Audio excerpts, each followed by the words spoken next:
I'm Ashton Addison from Blockwise Capital for Investment Pitch Media, and today on the Crypto Coin Show we have back with us Justin Banon, the CEO of Boson Protocol. Justin, welcome back to the show, and thank you for taking the time today. Thanks, Ashton. Great to be back.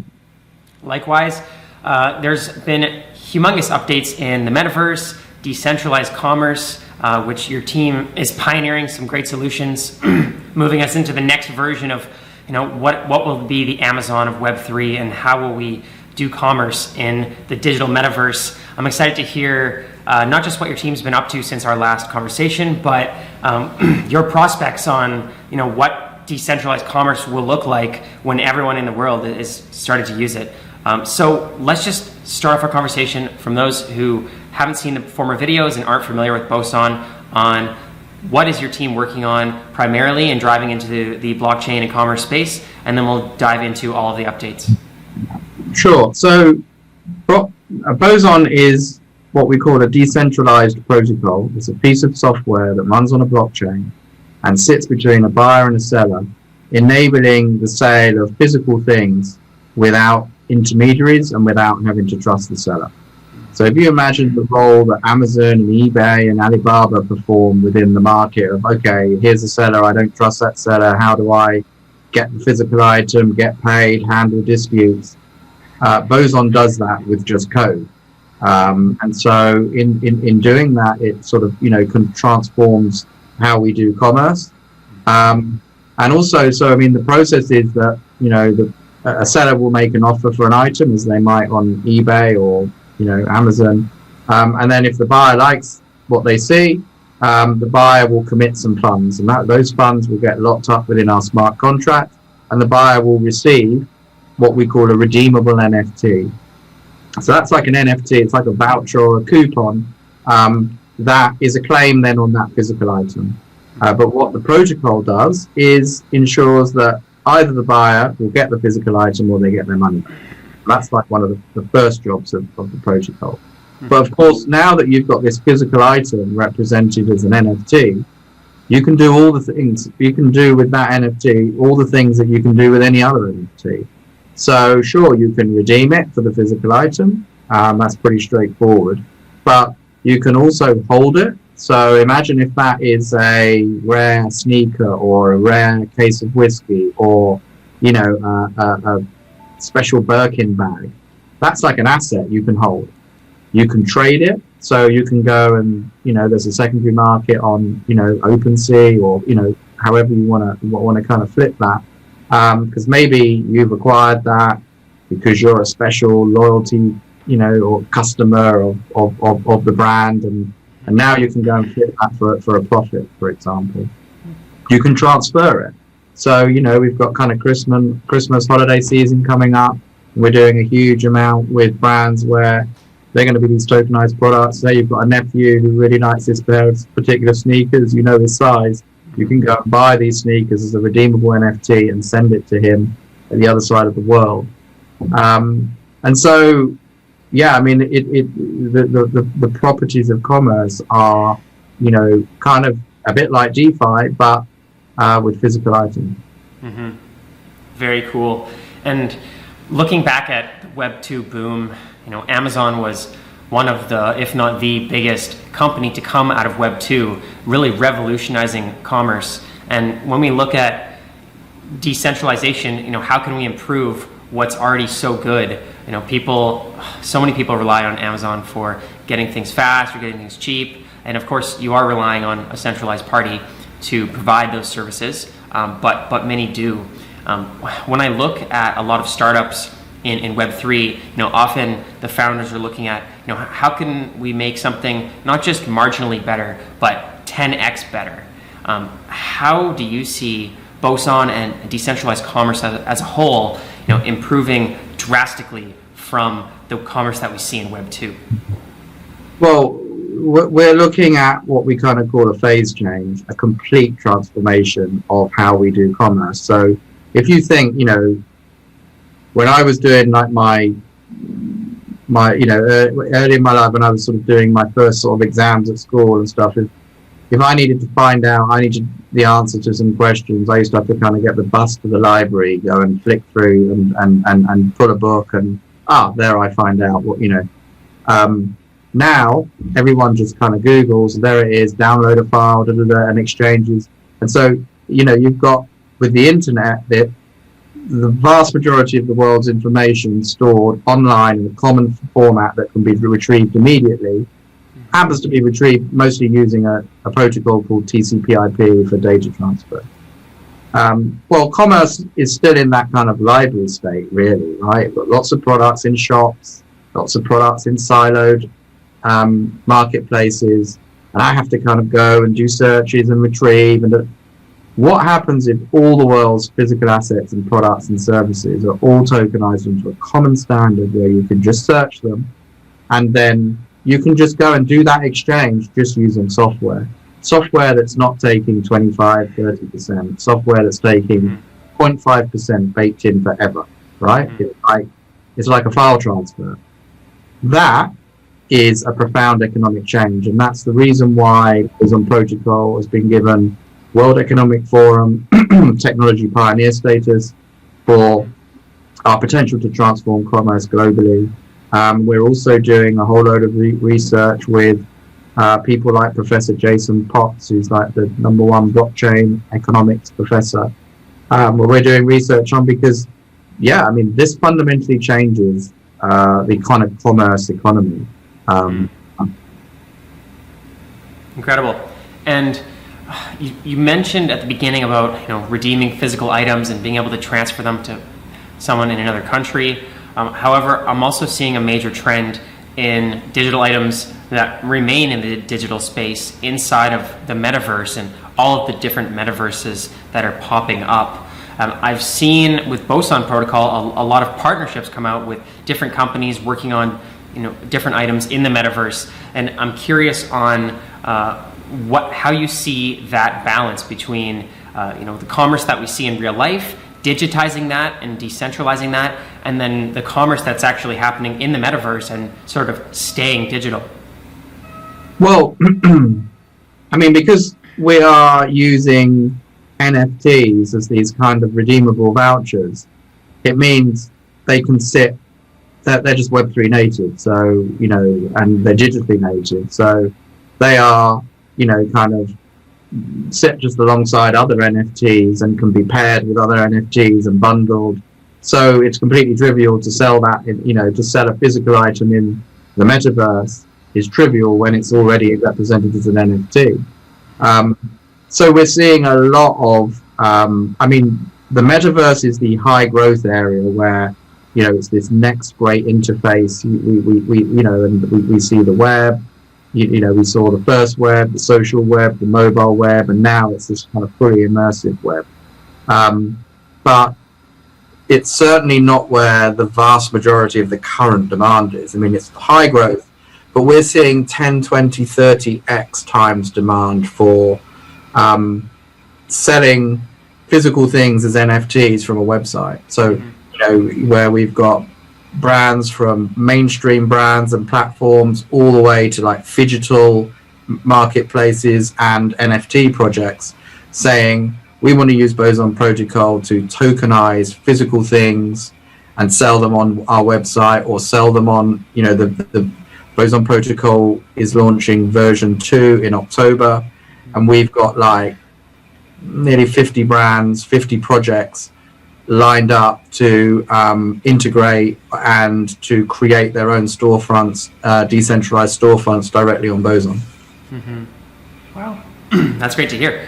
And I was going to ask you about the next version coming out, but I'm still more curious on exactly where you see the industry right now. A lot of people that are in blockchain still aren't really familiar with being in the metaverse for more than a very short period of time. But I do know there's a lot of collectors, and with the rise of NFTs in the last 2 years, in the art space and other collectors spaces, people that weren't originally in blockchain or finance are now starting to get a hold of this technology and use it. But from what I understand, it's a lot more on the seller side. Like, you're having a lot of partnerships pop up with different companies creating digital collectibles or digital fashion or digital products. But I'm curious on, is there a demand that's matching that of people actually buying these things? Yeah, so I mean, look, the whole NFT space has sort of had a boom and a bust, and it's highly volatile and cyclical. And part of that is because it's been so small, right? They reckon there's like 30,000 NFT collectors, right? Mm-hmm. And so and all of and it's all kind of related to crypto, and it's okay. But what happened what happened last year with Facebook, Meta, and all of these brands suddenly realizing, wow, this is the next big thing, is that they all applied for and got signed off massive Metaverse commerce budgets, right? So now all of the mainstream brands, I mean, when we're talking to them, I've been doing this, for a couple of years, like, I can remember talking to crypto VCs and 2-3 years ago, and they were like, well, I had to try and explain and convince them that decentralized commerce would be a thing. Now we've got global multinationals that we're partnering with, and I'm doing a masterclass for like 800 executives for one of the biggest multinational FMCG companies. I'm doing it next week, and it's not convince us that decentralized and Web3 commerce is a thing. It's what are the opportunities? How do we get involved? How can we do it? So we're not at the stage where, okay, the core Web3 community, NFTs up and down. But this thing is going mainstream now.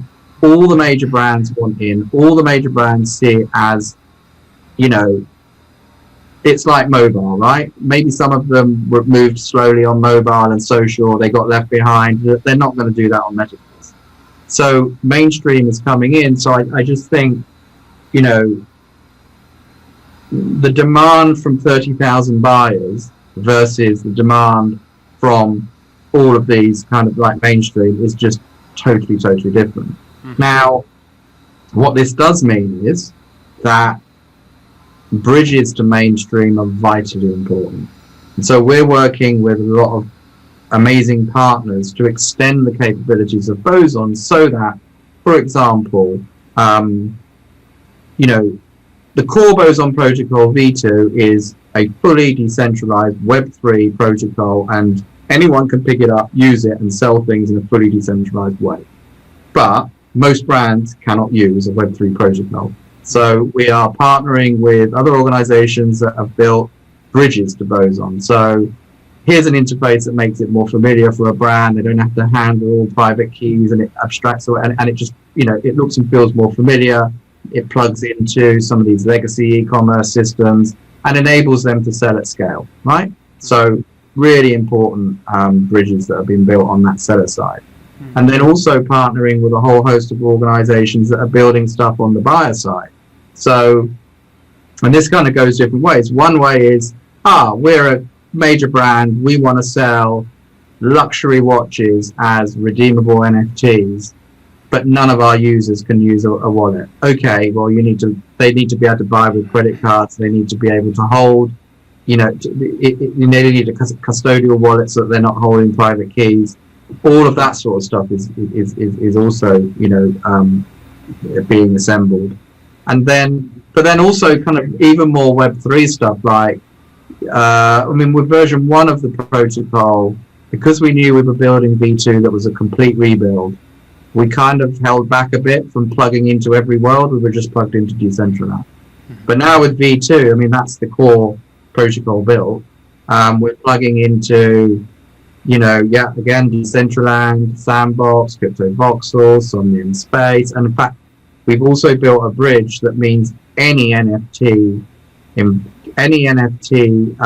of compatible environment, we can just plug in. So, it's like,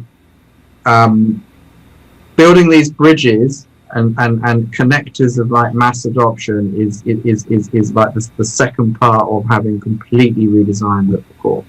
I'm looking forward to seeing that version 2 coming out, and I will leave a link to the platform so people can follow along for those updates.